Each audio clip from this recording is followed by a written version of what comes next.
Hello po. Marami pong pasyente ang nalilito at umiinom ng Neozep at Biflo ng sabay. Para saan nga ba sila at bakit hindi sila maaring inumin ng sabay? Paraman Buelva po uli, ang Neozep at Biflo ay magkaibang brand ng parehong mga gamot. Ibig sabihin, pareho lamang ang laman ng dalawang gamot na ito.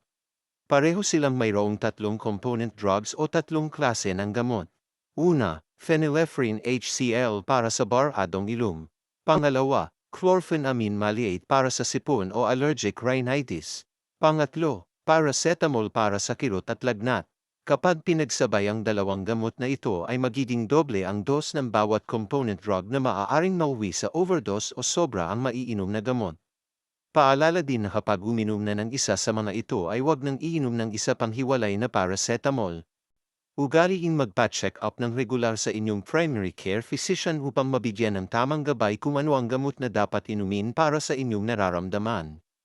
Ingat po palagi. God bless po.